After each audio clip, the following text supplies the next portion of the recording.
안녕하세요. 우리가 섬기는 주님이 참 좋으신 분 같습니다. 긍휼에 풍성하신 주님. 어떤 사람이든 주님께 믿음으로 나오면 고치시고 죄를 사해 주시고 구원해 주시는 주님. 저도 사천진리라고 하는 아주 작은 마을 어부의 그 아들로 태어났거든요. 아주 가난한 가정이었지만 주님께서 고등학생 때 교회로 인도하셔서 저를 구원해 주시고 또 주님을 위해서 살 수 있는 그런 선한 소원을 이렇게 품게 하셔서 오늘까지 이렇게 주님을 섬기게 되는 것을 생각하면서 참 주님은 좋으신 분이다. 긍휼에 풍성하신 분이시다 하는 것을 잘 느낄 수 있는 찬양을 또 선택해 주시고 불러주셔서 감사합니다. 예, 이제 1시간 하고 이제 오후에 1시간요. 70일의 예언을 이제 2시간에 교제하고자 합니다. 조금 빠르게 이렇게 진행을 하겠습니다. 70일의 예언을 성경 교사들은 성경 예언의 중추라고 부르죠. 성경에 기록된 예언 중에서 중심이 되고 가장 중요한 예언이다. 자, 이렇게 부르는 이유가 뭘까요? 70일의 예언을 살펴보면 주님의 초림과 재림이 예언되어 있죠. 주님께서 초림하실 때 이루실 일들, 그리고 주님께서 지상에 재림하실 때 이루실 일들을 기록하고 있기 때문입니다. 70일의 예언을 우리가 해석할 때 제일 중요한 구절이 24절이에요.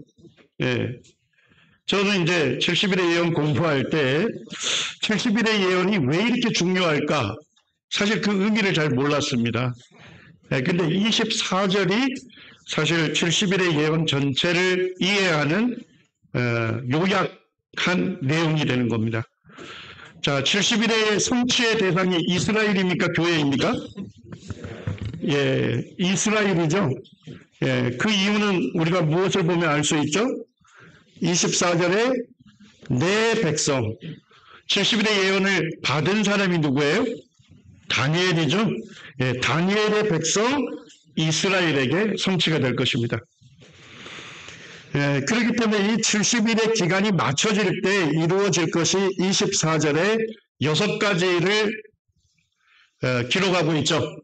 결국 이 6가지는 누구에게서 성취됩니까? 이스라엘에게서 성취되는 거예요. 예, 이스라엘의 허물이 끝이며 이스라엘의 죄가 끝나며 이스라엘의 죄악이 용서가 될 것입니다. 예, 이스라엘이 영적으로 회복될 것을 예언해 놓은 겁니다. 예, 그리고 이스라엘이 하나님과 영원한 의로운 관계를 맺게 될 것이고 이스라엘에 관한 환상과 예언이 응할 것입니다. 성취가 될 것입니다. 자, 그 다음에 지극히 거룩하니, 우리말 성경으로 보니까 지극히 거룩한 분을 얘기하는 것 같죠? 예수님을, 예수 그리스도를 얘기하는 것 같은데 히브리어 단어에서는 지극히 거룩한 이가 아니고 뭐라고요? 장소, 결국 성전이 기름 부음을 받을 것이다. 예, 70일에가 맞춰질 때 성전이 기름 부음을 받아서 하나님께 봉헌이 될 거라는 겁니다.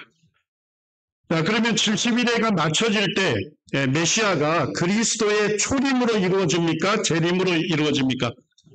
예, 그리스도의 재림으로 이루어진다 하는 것을 우리가 문맥 속에서 자연스럽게 결론을 내릴 수 있다 했습니다. 자, 그 다음에 이제 다니엘의 70일을 우리가 몇 개의 구간으로 나눌 수 있습니까? 예, 정확하게 얘기하면 4개의 구간으로 나눌 수 있죠. 자, 70일의 시작점에서 몇 일회가 나옵니까?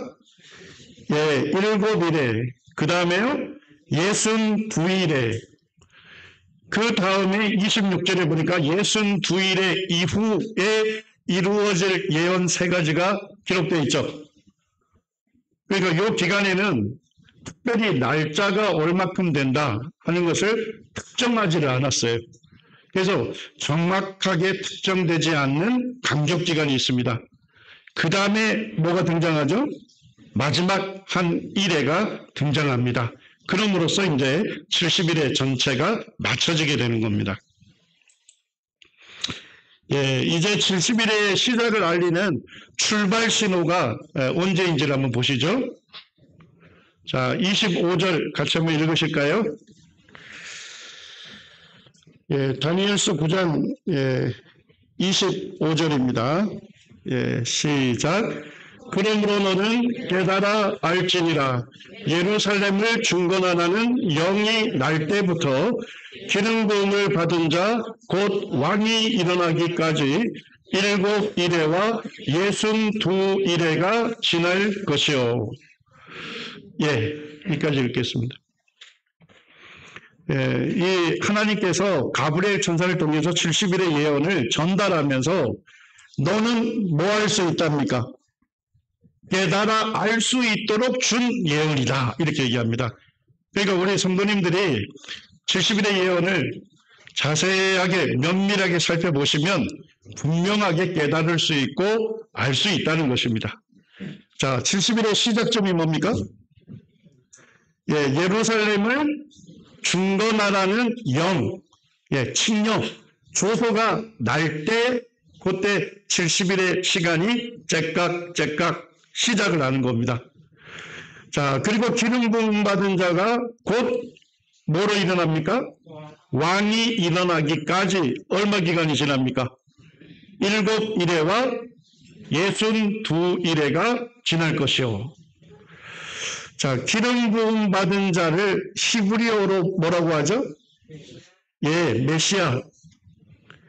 예, 오늘날 우리 한글 성경에 보면 뭐 참조 이렇게 해놓고 밑에다가 메시아 이렇게 써놨을 겁니다.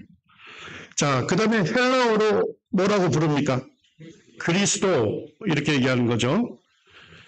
예, 그러니까 예루살렘 중건 영이 나서부터 7 이레와 62 이레가 될 때, 지날 때 예, 결국 그리스도가 뭐로 등장해야 돼요? 왕으로 일어나야 한다는 겁니다. 자, 그러면 7 이레와 62 이레니까 몇 이레가 됩니까? 예, 예루살렘 중건하라는 영이 나서부터 69일에가 되는 그 시점에 그리스도가 왕으로 일어날 것이라고 예언되어 있는 것입니다.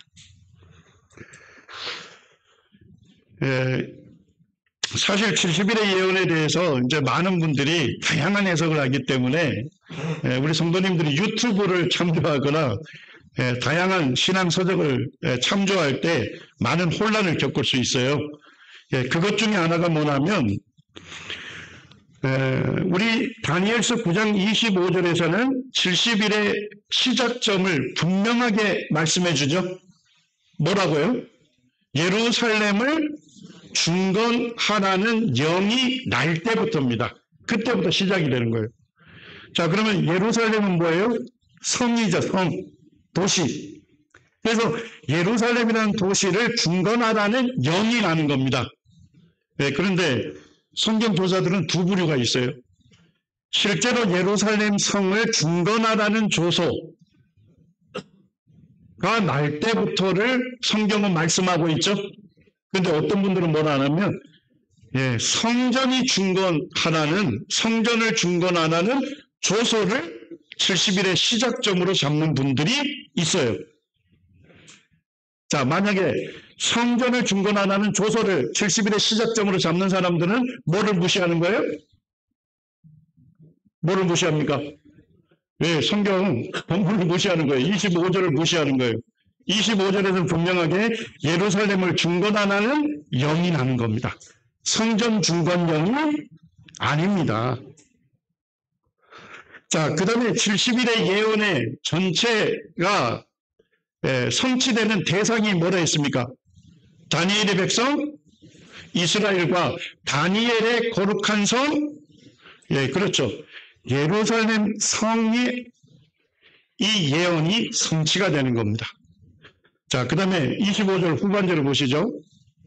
예루살렘을 중건하는 영이 날 때부터 7일에와 62일에가 지날 것이요. 그 곤란한 동안에 뭐가 중건이 돼요? 성이 중건이 되고 광장과 거리가 세워질 것이다. 이렇게 예언되어 있죠. 자, 그러면 성이 중건된다. 그 다음에 성이 어떤 형태로요? 광장과 거리를 갖춘 완벽한 도시로 중건이 된다는 거예요. 자, 그러면 예루살렘 성이 중건되려면 뭐가 있어야 가능합니까? 중건하다는 영이 나야 가능한 거죠. 맞습니까? 예, 도덕 이때가 무슨 시대죠? 어느 제국이 통치할 때입니까? 페르시아 제국이 통치할 때요. 그리고 유다 예루살렘은 멸망한 수도죠. 그런데 광장과 거리가 갖추어진 완벽한 성으로 중건이 된다는 건 뭡니까?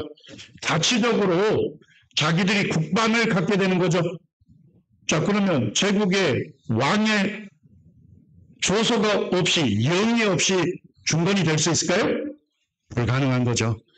이렇게 문맥으로 살펴보게 되면 결국 예루살렘 성을 중건하라는 영이 낫을 그때가 70일의 시작점이 되는 것입니다.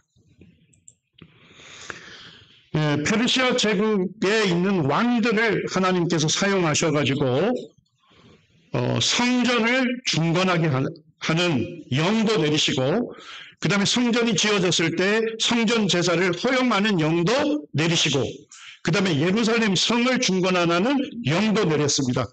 그래서 이 성중건령하고 그 다음에 성전 중건령을 전부 합치면 몇 가지가 있습니까? 4가지가 있어요. 자, 고레스 왕의 칙령은 어떤 내용을 담고 있습니까? 포로로 끌려온 유다 사람들을 귀환시키고 성전을요 중건하라는 영이 났죠. 자, 그러면 70일의 시작점이 될 수 있을까요? 70일의 시작점은 뭐였습니까? 예루살렘 성을 중건하라는 영이죠. 요거는 성전 중건령이잖아요. 아닙니다. 자, 두 번째는 다리오 왕 때 칙령이 있었어요.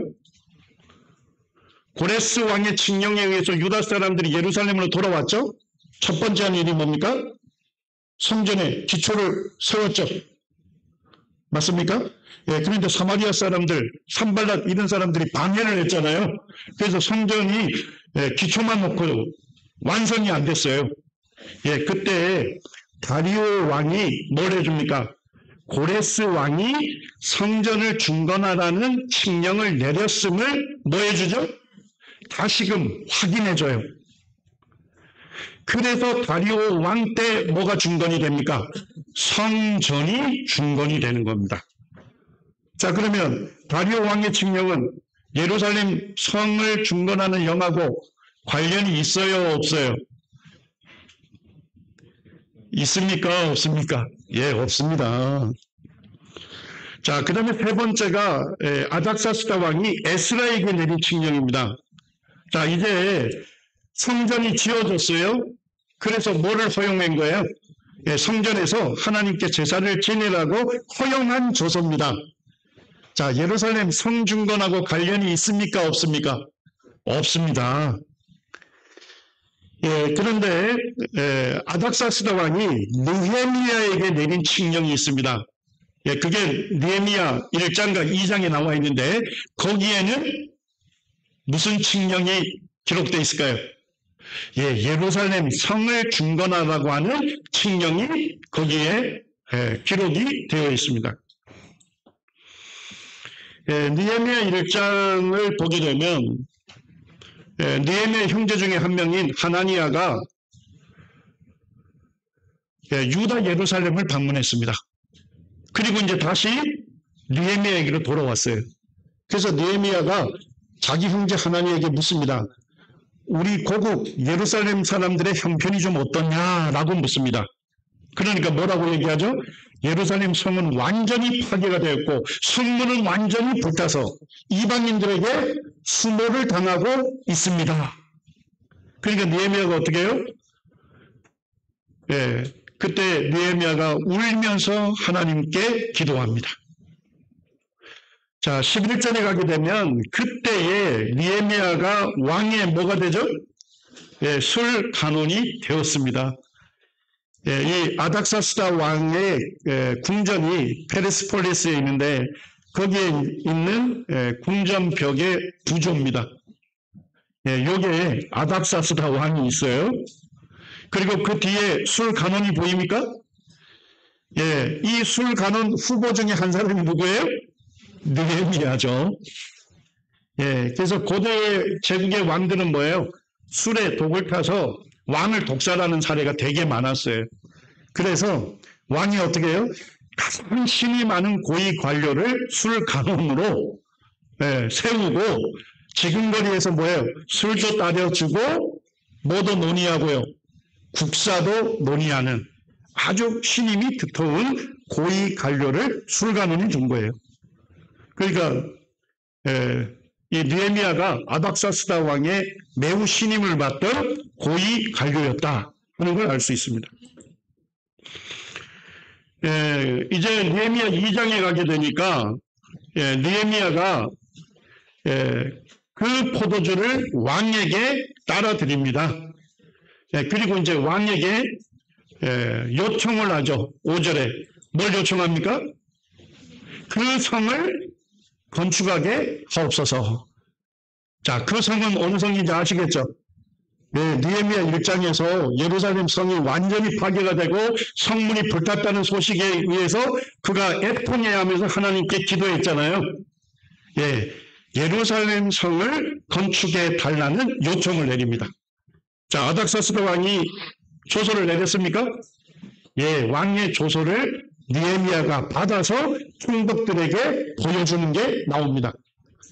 자, 근데 그때 조서가 내렸을 때를 언제라고 얘기하죠? 아닥사스다 왕 제20년 니산월이라고 성경은 밝히고 있습니다. 아닥사스다 왕은 주전 465년에 왕으로 즉위가 됩니다. 그리고 즉위한 지 20년째 니산월이면 언제가 된답니까? 주전 444년이 됩니다. 그리고 니산월 초하루는 언제가 됩니까? BC 444년 3월 5일이 됩니다.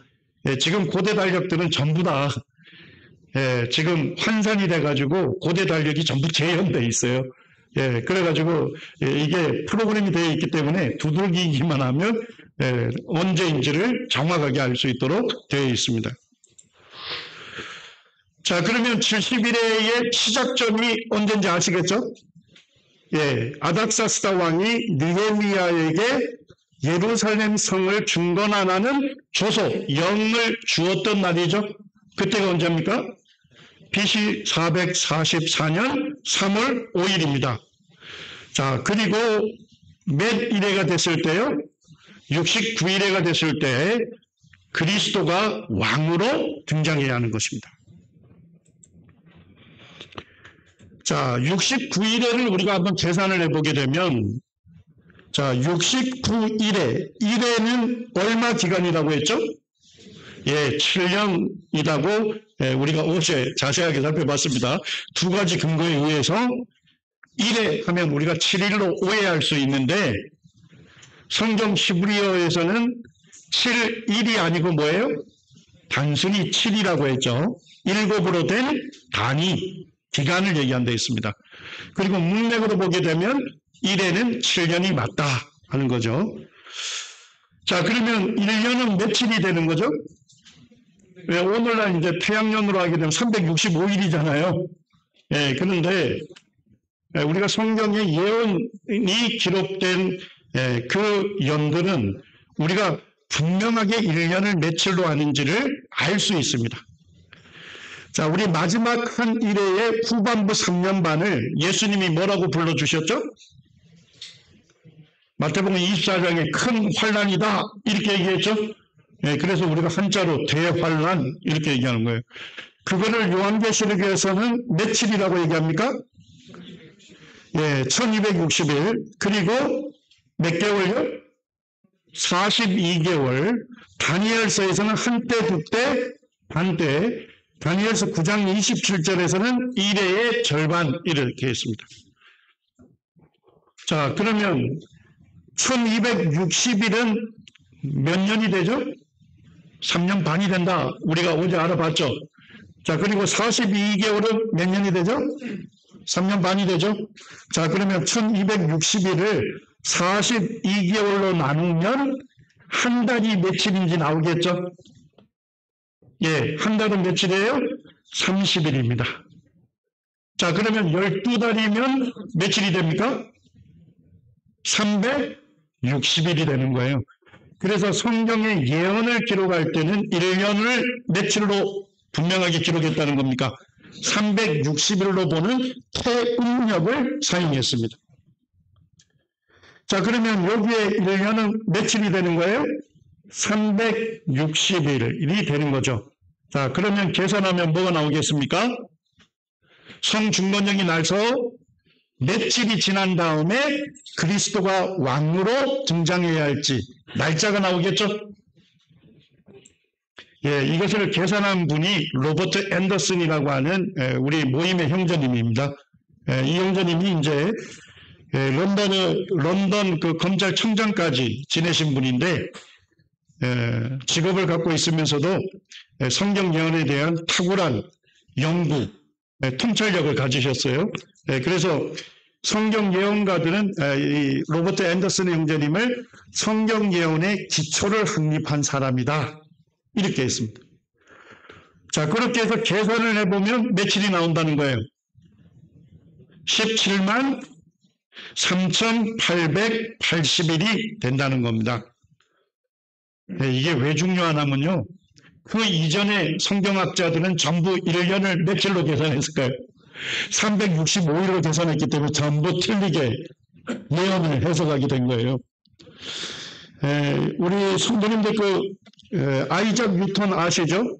만유인력 법칙을 발견한 과학사에 있어서 사실은 최고의 과학자로 치는 사람이 아이작 뉴턴입니다. 근데 뉴턴은 하나님을 믿는 그리스도인이었죠. 그리고 과학과 관련된 많은 책과 논문을 썼습니다만 실제 뉴턴은 성경 예언에 대해서 엄청난 연구를 했어요. 그리고 이제 70일의 예언을 공부하다 보면 뉴턴이 쓴 70일에 관한 논문이 등장해요. 예. 근데 아이작 뉴턴은 계산을 잘못했어요. 왜 그랬죠? 1년을 며칠로 계산했어요? 365일로 계산해서 잘못 해석을 한 것입니다. 로버트 앤더슨 형제님이 이제 성경을 면밀하게 읽고 고대 금동에서 1년을 태음력으로 사용한다는 것을 형제님이 이제 알게 되면서 이렇게 정확하게 해석을 하게 된 것입니다. 자, 근데 17만 3,880일은 태음력으로 되어 있잖아요. 맞습니까? 자, 오늘날 우리 역사 속에서 실제 확인하려면 태음력을 뭘로 바꿔줘야 돼요? 예, 그렇습니다. 태양력으로 바꿔줘야 돼요. 자, 그러면 17만 3,880일을 태양년은 며칠이죠? 1년이? 365일하고도 0.242일이 됩니다. 예, 스마트폰에 계산기가 있으니까 나눠보시기를 바랍니다.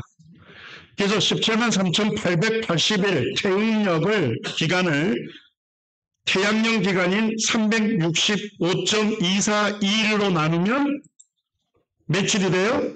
476년이 지나는 거예요. 그리고 0.0677년인데 이걸 날짜로 하려면 어떻게 하면 될까요? 다시 요거를 곱하면 되죠? 맞습니까? 예, 그러면 25일이 돼요. 예, 이제 동영상으로 찍으니까요. 나중에 이제 아시겠죠? 예, 주전 444년 3월 5일입니다. 자, 그리고 기름 부음 받은 자 그리스도가 왕으로 일어나는 것은 69일이죠. 그때가 태양년으로 보면 영이 난 이후 몇 년이 지나요? 476년이 지나고 며칠이째가 되는 날이에요? 25일째가 되는 날입니다. 자, 우리 성도님들이 이제 계산해 보시기 바랍니다. 자, 그리스도가 왕으로 등장한 그 날짜를 계산해 보시기 바랍니다. 이게 주전 444년이죠? 근데 476년이 지난다면서요? 네, 원래 더해줘야 하는데 빼면 되는 거죠. 자, 그러면 주후 몇 년이 돼요? 32년이 되죠? 예, 그런데 여기 하나 더 고려해야 합니다. 네, 왜냐니까 세계사를 연도를 계산하는 학자들이 애매하게 했어요. 자, 여기에 보니까 BC 1년의 의미가 뭐죠? 주전 1년? 예수님 탄생하기 전 1년이죠. 맞습니까? 자, AD 1년은 뭐예요? 예수님 탄생한 후 1년이죠. 그러니까 뭐예요? 예수님 탄생은 0년이 있어야 하는데, 죄송합니다. 0년이 있어야 하는데 0년이 있어요, 없어요? 없어요. 그래서 바로 주전 1년에서 주 1년으로 바로 가버려요. 365일이 지나면. 그러니까 1년이 빠졌으니까 여기다 더해줘야 되겠죠? 예. 산수인데. 잠깐만 생각하시면 됩니다. 예. 자, 그러면 예수님이 그리스도가 왕으로 등장해야 한 연도는 몇 년이 됩니까? AD 33년이 되죠. 자, 그리고 25일째가 되는 날이죠. 자, 그러면 여기 3월이죠. 예, 3월. 자, 5일이죠. 25일을 더하면요. 예, 그렇습니다. 예, 그래서 AD 33년 3월 30일에 그리스도가 뭐로 등장해야 돼요? 왕으로 등장하면 이 예언이 날짜까지도 완전히 성취가 되는 겁니다. 왜 어떤 분들은 날짜까지 다 성취돼? 회의적인 눈초리. 주님 뭐라 하셨어요? 율법의 1.1획. 네. 1.1획도 없어지지 아니하고 다 이루리라. 예, 실제 예수님께서 주 33년 3월 30일 월요일에 예수님이 왕으로 예루살렘에 입성하셨어요. 자, 그거 어떻게 할까요? 예수님께서 공적인 생애를 하실 때 딱 하루만 예수님 스스로가 자신이 왕이심을 의도적으로 알리신 날이 있어요. 자, 요한복음 6장에 보게 되면요. 예, 무리들에게 예수님께서 오병이어 기적을 나타냈어요. 오병이어 기적 아시죠? 예, 떡 5개와 물고기 2마리로 5,000명을 먹이는 놀라운 표적을 일으켰어요. 자, 그랬더니까 무리들이 어떻게 합니까? 예수께서 그들이 와서 자기를 억지로 붙들어 뭘로 삼으려요? 임금, 왕으로 삼으려고 해요. 예수님께서 임금으로 삼으려는 줄 아시고 다시 혼자 산으로 떠나셔요. 자, 이날에 예수님 자신을 왕으로 드러냈어요? 안 냈어요? 드러내지 않았어요. 왜 안 드러낸지 아시겠죠? 그때가 예루살렘 중건역이 난 이후 69일의 시점이 아니기 때문에 그렇습니다. 자, 그런데 예수님 공적 생애 중에 오직 한 하루는 예수님 자신이 의도적으로 왕으로 드러냈습니다. 그때가 언제일까요? 예, 누가복음 19장에 정확하게 기록되어 있습니다. 예, 누가복음 19장을 보게 되면 이때가 언제냐면 예수님께서 십자가를 앞두고 그 주 월요일 날 예루살렘을 입성하실 때입니다.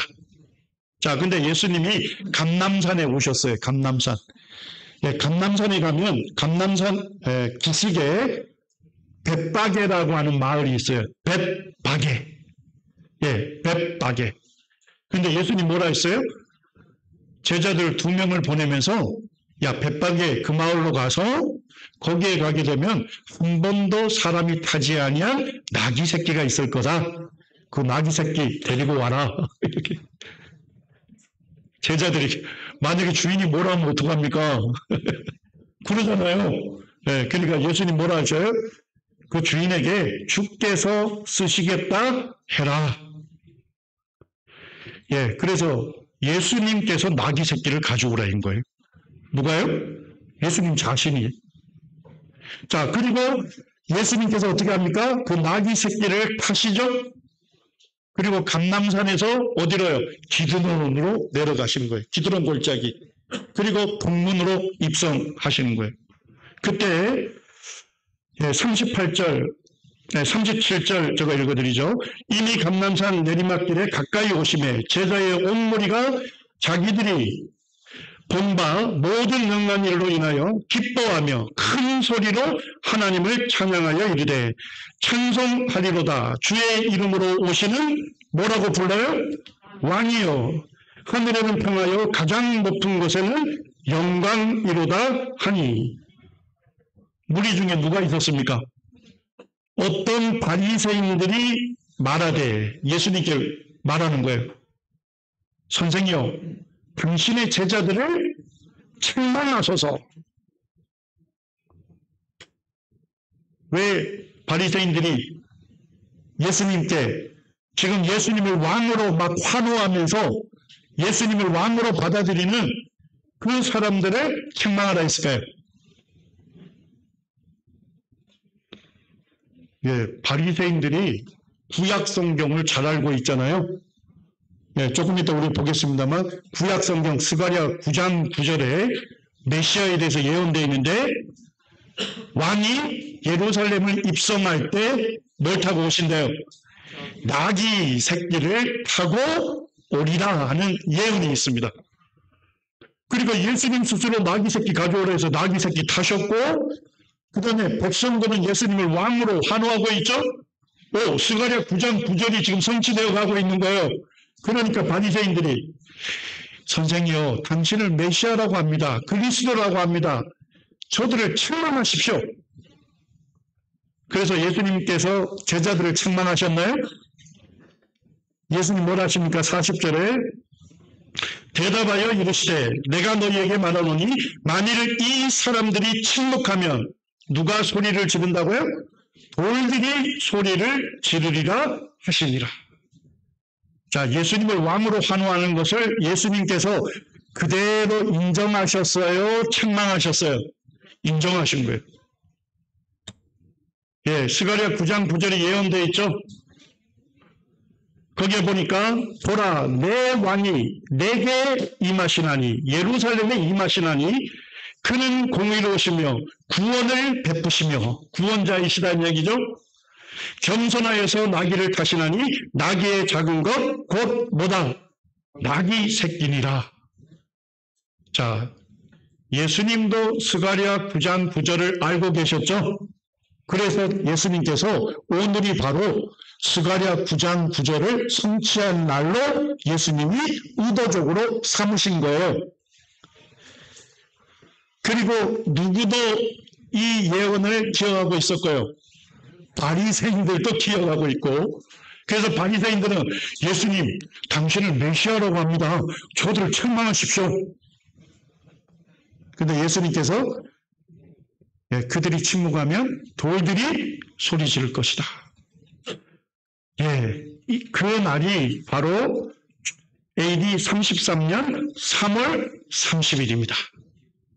자, 이 날을 정확히 어떻게 할까요? 예수님께서 나귀 새끼를 타고 왕으로 입성한 그날이 AD 33년 3월 30일이라는 걸 우리가 역사 속에서 어떻게 알 수 있을까요? 예, 그 이유는요. 지금 오늘날 예수님께서 십자가에 못 박히신 연대와 날짜를 알고 있기 때문입니다. 예, 이렇게 수직으로 머리를 세우신 분도 있고 약간 예수님께서 십자가에 못 박히신 연대와 날짜를 안다고 이렇게 하시는 분들인데, 다중적인 근거에 의해서 오늘날 예수님께서 십자가에 못 박힌 연대와 날짜까지 알고 있습니다. 조금 이따 제가 살펴볼 거예요. 그날이 바로 AD 33년 4월 3일 금요일이었습니다. 이 날을 우리가 정확하게 알고 있기 때문에 예수님께서 AD 33년 3월 30일 날 월요일 날 왕으로 입성한 것을 알 수가 있습니다.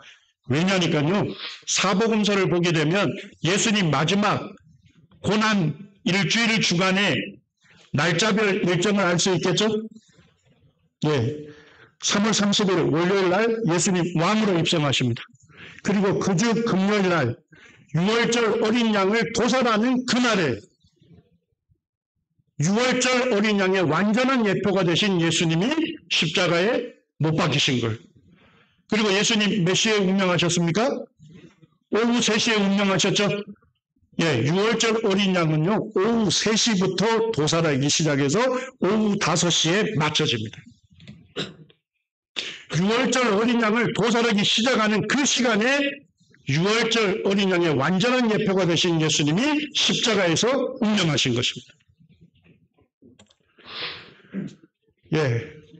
70일의 시작점, 성중건령이 나서 69일회가 되는 시점에 그리스도가 왕으로 등장함으로써 이 예언이 날짜까지 어떻게 했다고요? 완전하게 성취된 것입니다. 자, 이제 성도님들이 궁금해하시는 거, 예수님 십자가에 언제 돌아가셨냐? 어떻게 그 연대와 날짜를 알 수 있냐 하는 거예요. 자, 첫째는 성경 사복음서에서 예수님께 십자가 처형을 언도한 총독이 누구죠? 빌라도입니다. 근데 역사가가 쓴 타키투스에도 빌라도가 예수님께 극형을 내렸다 이렇게 되어 있습니다.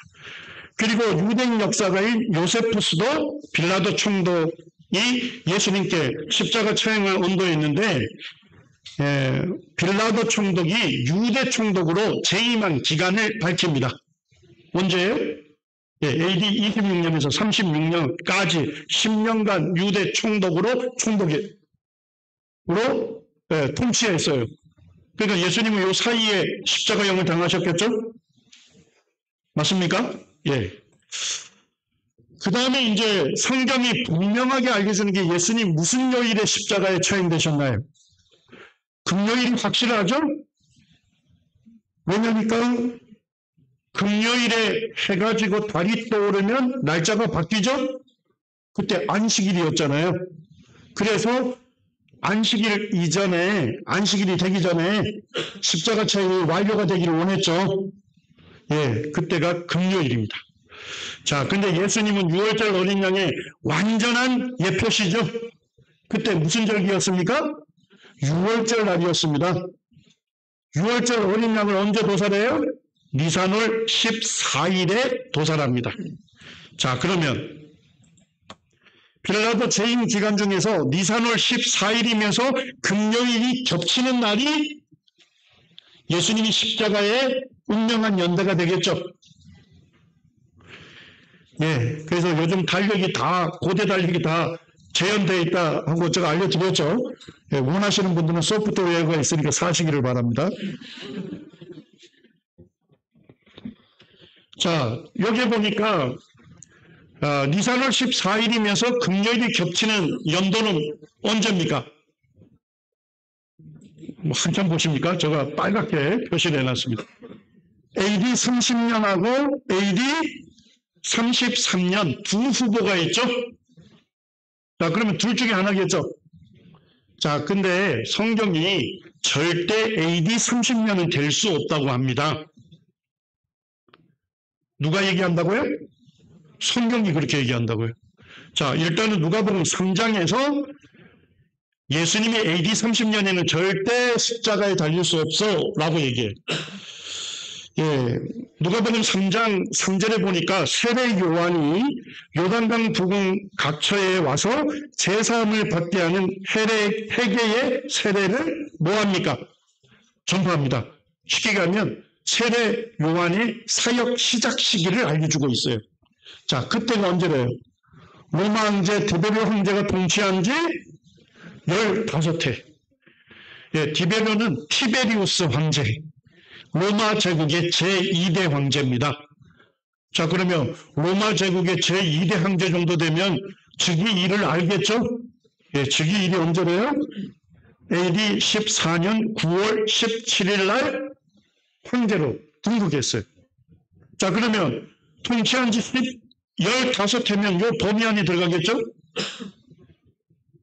맞습니까? 예. 자, 그러면 AD 28년 9월 18일에서 AD 29년 9월 17일 그 한 날에 세례 요한이 사역을 시작했을 거예요. 자, 그리고 21절에 보니까 누구도 세례 요한에게 세례를 받습니까? 예수님께서 받으시죠. 그리고 23절에 예수님께서 세례 요한에게 침례를 받으시고 예수께서 가르치심을 뭐합니까? 시작을 합니다.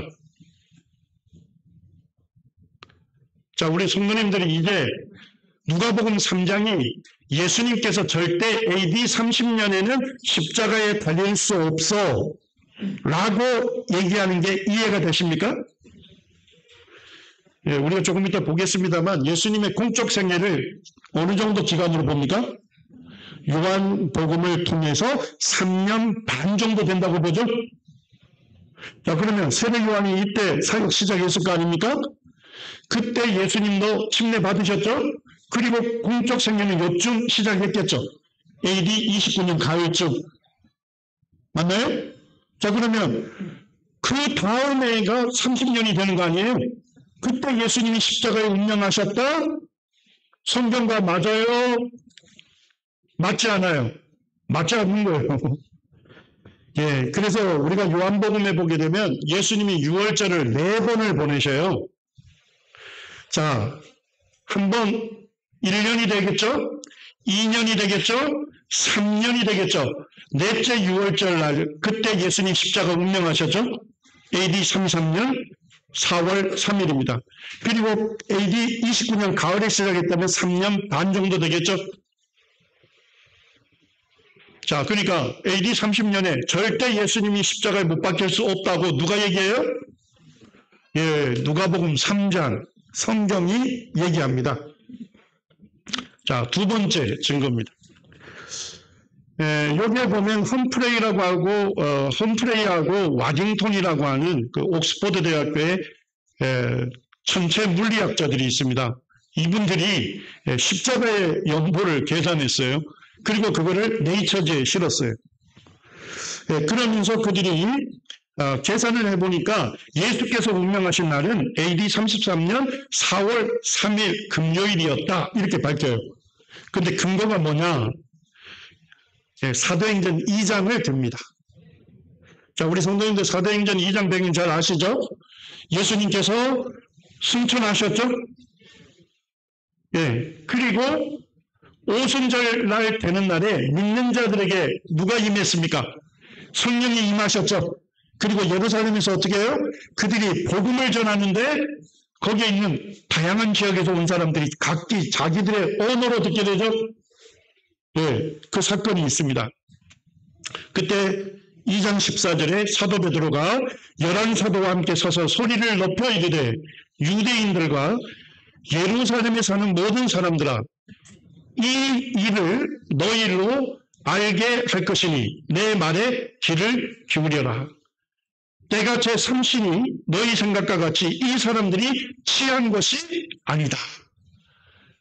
뭐예요? 예수님의 제자들이 성령을 받고 성령 충만해가지고 예수 그리스도를 전하는데 전 세계에서 온 유대인들이 각각 자기 나라 언어로 듣게 되는 거예요. 그러니까 사람들이 뭐라고 비방했어요? 야, 저 사람들이 술 취했다 이렇게 했어요. 그러니까 사도 베드로가 뭐예요? 지금 시간이 몇 시래요?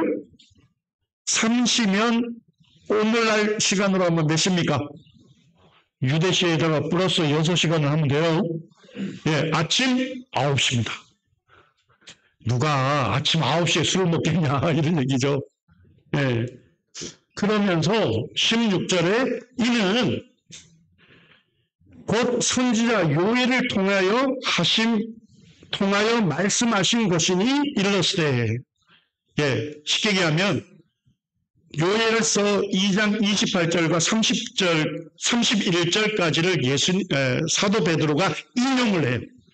우리가 지금 성령 충만해서 지금 각기 다른 나라로 예수 그리스도를 전하는 것은 요엘서 2장에 예언되어 있듯이 내 영을 모든 육체에 뭐 할 것이다?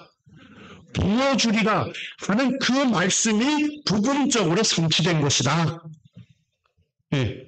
그러면서 뭐라고 합니까? 20절에 보니까 주의 크고 영화로운 날이 이르기 전에 해가 변하여 어두워지고, 자, 예수님 십자가에 못 박히셨을 때 해가 변하여 어두워졌습니까? 예, 사복음서에서 밝히고 있잖아요. 자, 그리고 달이 변하여 뭐가 된다? 피가 되리라. 이스라엘 사람들아 이 말을 들으라. 너희도 아는 바와 같이. 뭔 얘기예요? 여러분들도 아는 것처럼 이런 얘기예요. 예수님 십자가 사건이 있고 오순절이니까 불과 몇 주 지난 거예요? 오순 50일이잖아요. 7주밖에 안 지났어요.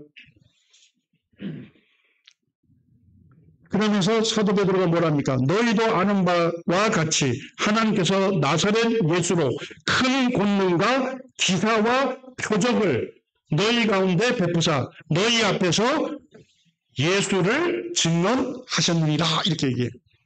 자, 뭔 얘기입니까? 예수님 십자가 못 박혔을 때 하늘에 기사와 표적이 나타났죠? 해가 변하여 어두워졌죠? 그런데 뭐를 더 얘기해요? 사도 베드로가 달이 변하여 피가 되리라. 예, 어제 사회본 형제님이 며칠 전에 달이 핏빛으로 변했다면서요?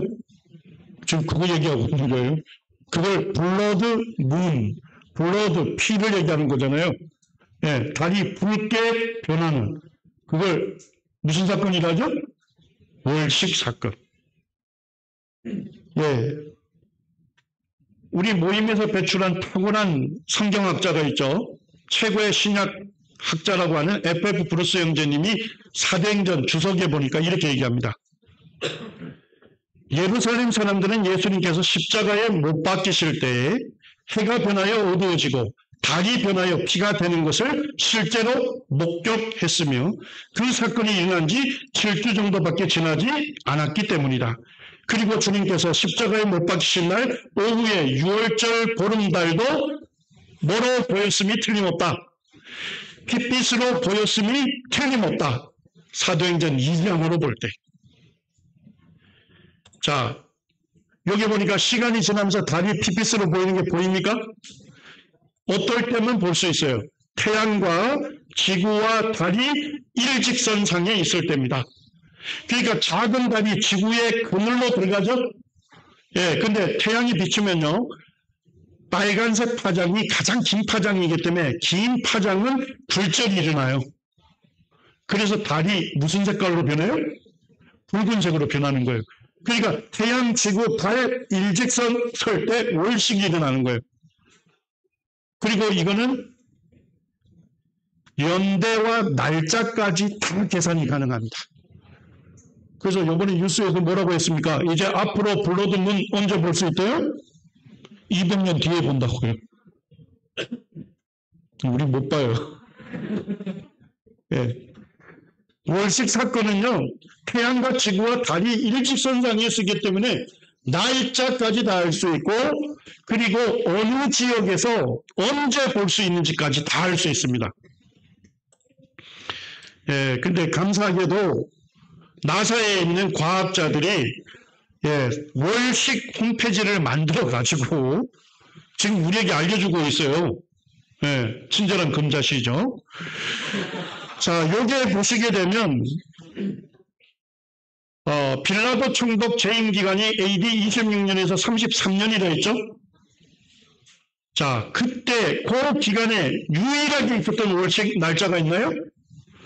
AD 33년 4월 3일이죠. 그때밖에 없어요. 자, 그런데 재밌는 거는 옆으로 가니까 뭐라고 비고란에 써놨어요? Crucifixion of Christ. 그리스도의 십자가 처형 날짜다. 이렇게 해놓은 거예요. 예. 그 다음에 여기에 보니까 레퍼런스 있죠? 예, 이제 우리 형제님들 여기 홈페이지 주소까지 제가 다 올려놨으니까요. 예, 이제 찾아가 보시기 바랍니다.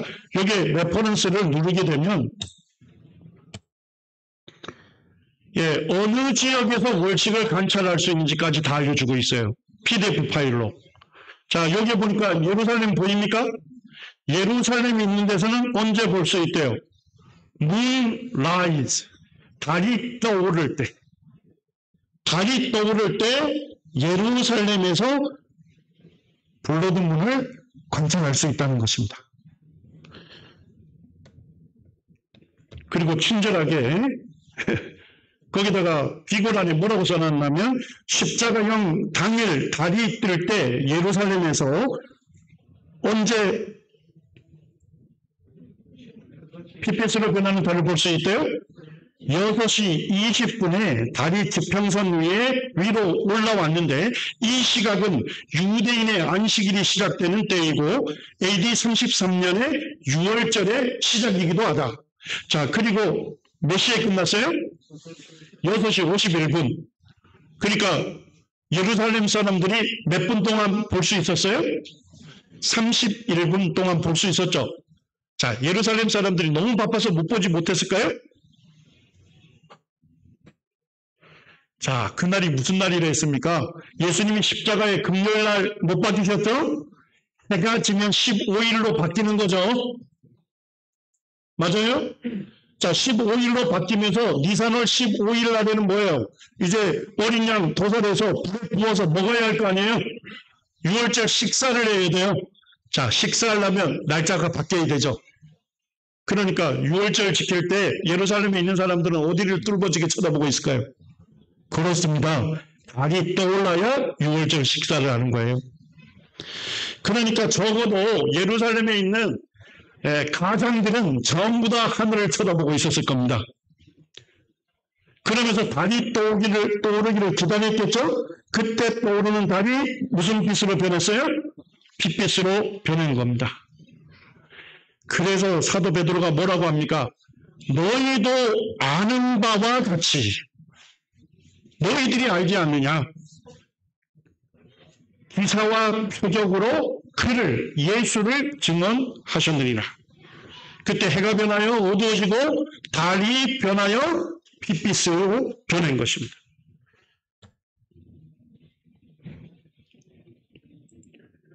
자, 니산월 14일이면 금요일이 겹치는 날은 AD 30년과 33년 두 후보 중에 하나밖에 없다 했죠. 예, 근데 예수님은 6월절 어린 양의 완전한 예표로 오셨다고 고린도전서 5장 7절에서 밝힙니다. 그래서 예수님은 뭐예요? 6월절 어린 양의 완전한 예표로 오셨죠. 예수님은 흠이 없는 분이었죠. 예, 왜냐하니까 흠 없는 수컷만 6월절 양으로 도살이 됐거든요. 예수님은 거룩하신 분이시죠.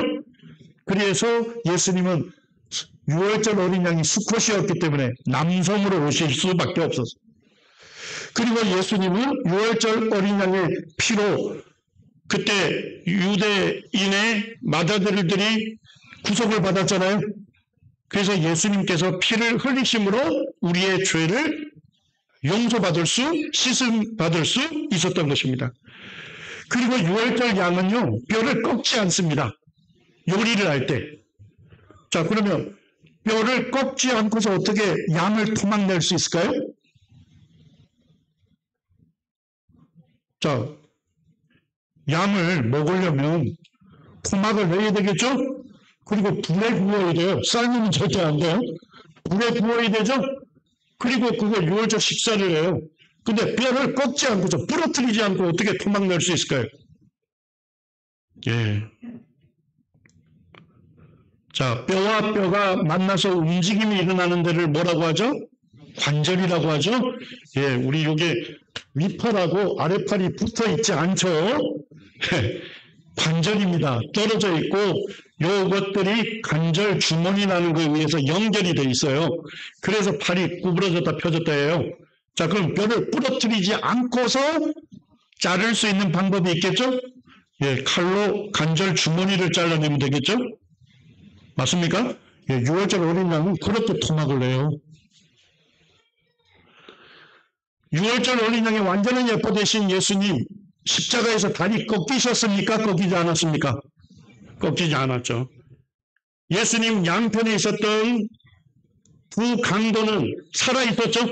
그래서 로마 병사가 쇠 곤봉으로 다리를 꺾죠. 그래서 양발에 대못이 박혀가지고 십자가형에 거기에 체중을 싣고 있던 부분이었는데 다리를 꺾으니까 부러지니까 어떻게 체중을 실을 수 없었죠. 몸이 위에서는 묶여있지만 아래로 떨어지면서 횡격막이 끌어올려서 허파와 심장을 압박해서 직사하게 됩니다. 근데 예수님께 왔을 때는 예수님이 운명에 계셨어요. 그래서 뭐 하지 않았습니까? 다리를 부러뜨리지 아니했습니다. 예수님은 6월절 어린 양의 완전한 예표가 되십니다. 그리고 6월절 어린 양은 오후 3시에서 5시에 도살한다 했죠? 근데 예수님 몇 시에 운명하셨다고요? 오후 3시에 어린 양을 도살하는 시작, 그 시간에 예수님이 6월절 어린 양으로 십자가에 죽임 당하셨습니다.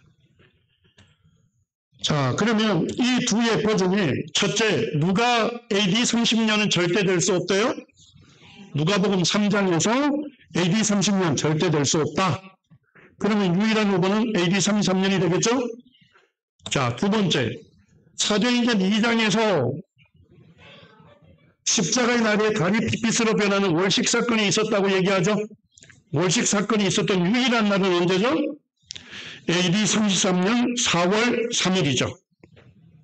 자, 이제 예수님의 십자가 연대가 30년이 될 수 없다고 하는 성경의 예언이 있습니다. 그 예언이 뭘까요? 예수님이 30년에 절대 십자가에 못 박힐 수 없다고 성경에 예언되어 있어요. 자, 그 예언이 뭘까요? 지금 우리가 살펴보는 예언이에요. 네. 거기 26절에서 뭐라고 합니까? 기름 부음 받은 자가 곧 왕으로 일어나기까지 7이레와 62이레가 지날 것이요. 이렇게 되어 있죠? 그리고 26절로 가면요. 62이레 후에 기름 부음 받은 자가 곧 어떻게 되어야 돼요? 끊어져 없어질 것이다. 예, 처형당할 것을 얘기하고 있습니다. 자, 그러면 우리가 무슨 날짜를 알고 있죠? 예수님이 왕으로 등장한 날짜를 69일에 날짜 계산했죠? 그때가 언제입니까? AD 33년 3월 30일이죠. 그 후에 십자가 사건이 있어야 하잖아요. 예언으로 볼 때. 그러니까 AD 30년 될 수 있다 없다? 없는 거죠. 그리고 3월 30일 날 왕으로 입성하시고 그 주 금요일 날 4월 3일에 예수님이 십자가에 운명하신 겁니다. 자, 예수님의 십자가 연대가 33년이 될 수밖에 없다고 누가 계속 얘기를 해요? 성경이 몇 가지 본문으로요?